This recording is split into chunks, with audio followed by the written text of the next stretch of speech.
اب جو ضروریات مذہب اہل سنت ہیں ان میں سے ایک ضروری ہے مذہب اہل سنت، اور اسی طرح جو ضروریات دین ہیں ان ضروریات میں سے ایک ضروری دینی ہے شفاعت کا عقیدہ۔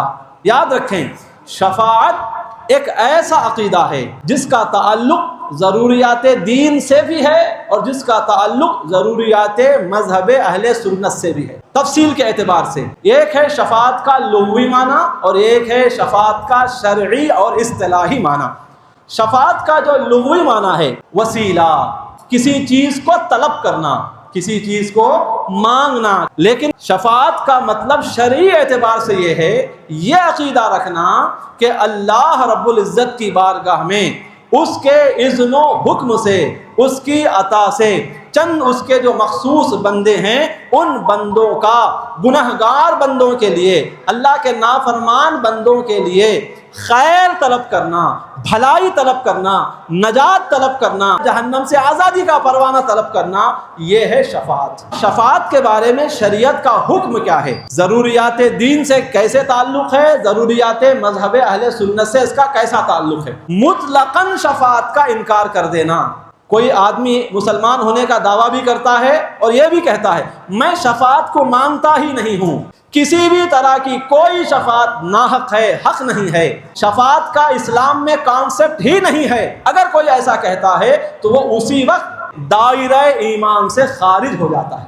شفاعت کا مطلقاً انکاری دائرہ ایمان سے خارج ہو جاتا ہے۔ جو بندہ حضور پاک صاحب الاولاد کی شفاعت کا انکار کرتا ہے تو وہ دائرہ اہل سنت و جماعت سے خارج ہو جاتا ہے۔ جو یہ مانے شفاعت تو ہے لیکن حضور شفاعت نہیں کریں گے، شفاعت تو ہے لیکن انبیاء شفاعت نہیں کریں گے، شفاعت تو ہے لیکن قرآن شفاعت نہیں کرے گا، شفاعت تو ہے لیکن روزہ دار حاجی علماء ہیں وہ شفاعت نہیں کریں گے۔ احادیث مبارکہ میں جن جن لوگوں کی شفاعت کرنے کا ذکر ہوا ہے ان لوگوں کی شفاعتوں کا اگر کوئی انکار کرتا ہے تو وہ دائرہ اہل سنت سے خارج ہو جاتا ہے، آسان لفظوں میں وہ غیر سنی ہو جاتا ہے، وہ گمراہ، بد مذہب اور بدعتی بن جاتا ہے۔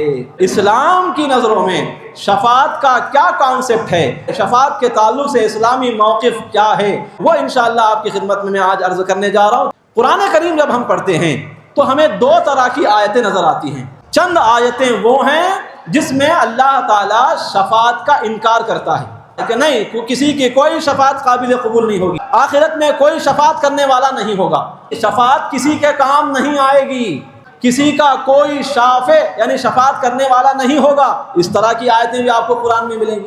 اسی قرآن کو جب ہم پڑھتے ہیں تو ہمیں یہ بھی نظر آتا ہے کہ اللہ جا بجا دوسروں کی شفاعت کا ذکر بھی کرتا ہے، اپنے محبوبان بارگاہ کی شفاعتوں کا ذکر بھی کرتا ہے۔ اب ایک عام آدمی جو قرآن پڑھ رہا ہے اگر وہ ان دونوں آیتوں کو سامنے رکھے تو ظاہر سی بات ہے وہ تشویش کا شکار ہو سکتا ہے کہ یہ کیا بات ہے، یہ ایک آیت میں تو شفاعت کا انکار کیا جا رہا ہے اور دوسری آیتوں میں شفاعت کا اقرار ہو رہا ہے۔ ایک آیت میں بتایا جا رہا ہے کہ شفاعت کسی کی نہیں ہوگی اور ایک آیت میں بتایا جا رہا ہے کہ شفاعت ہوگی، تو آخر دونوں میں کیا جوڑ ہے، کیا تطبیق ہے؟ اب یہ سوال اگر کسی کے ذہن میں آئے تو اس کا آسان جواب یہ ہے کہ جن آیتوں میں شفاعت کا انکار ہے وہاں ان آیتوں میں مراد کافر ہیں، شفاعت فائدہ مند نہیں ہوگی جہاں بولا جا رہا ہے اس کا مطلب کافروں کے حق میں شفاعت فائدہ مند نہیں ہوگی مراد ہے۔ آخرت میں کوئی شفاعت کرنے والا نہیں ہوگا کا مطلب کیا؟ کافروں کی شفاعت کرنے والا کوئی نہیں ہوگا۔ اور جن آیتوں میں شفاعت ہوگی، شفاعت قبول کی جائے گی، یہ جو آیتیں آپ کو ملیں گی اور اس کا مطلب کیا ہے؟ مومنوں کے حق میں شفاعت قبول ہوگی، مومنوں کے لیے شفاعت کرنے والے کئی سارے ہوں گے، یہ مطلب ہے۔ میں مختصر ایک دو آیتیں آپ کے سامنے نمونتاً پیش کر رہا ہوں، غور سے سنیں۔ اللہ تعالیٰ قرآن کریم میں ایک مقام پر ارشاد فرما رہا ہے فَمَا تَنفَعُهُمْ شَفَاعَةُ الشَّافِعِينَ۔ اس آیت کا مطلب کیا ہے؟ ان لوگوں کے حق میں کسی بھی شفاعت کرنے والے کی شفاعت فائدہ مند نہیں ہوگی۔ اب اس سے مراد کن لوگوں کے حق میں؟ کافروں کے حق میں۔ یعنی کافروں کے لیے کوئی شافع نہیں ہوگا، کوئی شفاعت کرنے والا نہیں ہوگا۔ اسی طرح ایک آیت میں اللہ فرما رہا ہے وَمَا لِلظَّالِمِينَ مِنْ حَمِيمٍ وَلَا شَفِيعٍ۔ ظلم کرنے والے، ظلم سے مراد یہاں شرک ہے، جو مشرک ہیں، شرک کرنے والے ہیں، آخرت میں ایسے مشرکوں کو جہنم سے بچانے کے لیے، اللہ کے قہر و غضب سے بچانے کے لیے نہ کوئی دوست ہوگا، نہ کوئی شفاعت کرنے والا ہوگا۔ تو جن آیتوں میں شفاعت کا انکار ہے وہاں کافروں کے حق میں شفاعت کا انکار ہو رہا ہے۔ اسی طرح ایک مقام پر اللہ فرما رہا ہے لا یملکون الشفاعۃ الا من اتخذ عند الرحمن عہدا۔ وہ لوگ شفاعت کے مالک نہیں ہیں، بولیے، وہ لوگ شفاعت کے مالک نہیں ہیں مگر وہ لوگ جنہوں نے اللہ کے پاس عہد لیا ہوگا۔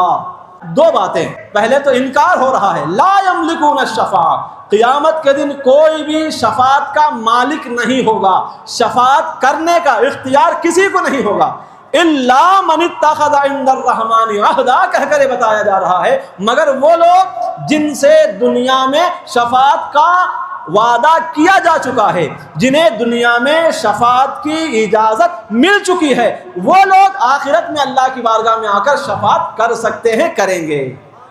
تو اس آیت میں شفاعت کرنے والے ہوں گے وہ لوگ جو اللہ سے عہد کیے ہوں گے، جو اللہ سے اقرار کیے ہوں گے، جنہیں اللہ کی طرف سے اذن شفاعت ملا ہوگا۔ آیت الکرسی جو مشہور آیت ہے، اس میں ایک آیت ہے من ذا الذی یشفع عندہ الا باذنہ، کون ایسا ہے جو اللہ کی بارگاہ میں شفاعت کرے؟ کیا فرمایا جا من ذا الذی یشفع عندہ، کیا کوئی ایسا ہے جو اللہ کی بارگاہ میں آ کر کسی گنہگار کے لیے شفاعت پیش کرے کہ مولا اس بندے کو معاف کر دے، اس جہنمی کو جہنم سے نکال کر جنت میں بھیج دے؟ کیا اللہ کی بارگاہ میں یہ کہنے والا کوئی ہے؟ کوئی نہیں ہے۔ اس کے بعد پھر آگے اللہ ہی فرما رہا ہے الا باذنہ، ہاں وہ آدمی اللہ کی بارگاہ میں آ کر شفاعت کر سکتا ہے، کرتا ہے جسے خود اللہ نے اجازت دی ہوگی۔ تو ان آیتوں سے دو باتیں معلوم ہو رہی ہیں، چند آیتیں وہ جس میں شفاعت کا انکار ہو رہا ہے، چند آیتیں وہ جس میں شفاعت کا اقرار ہو رہا ہے۔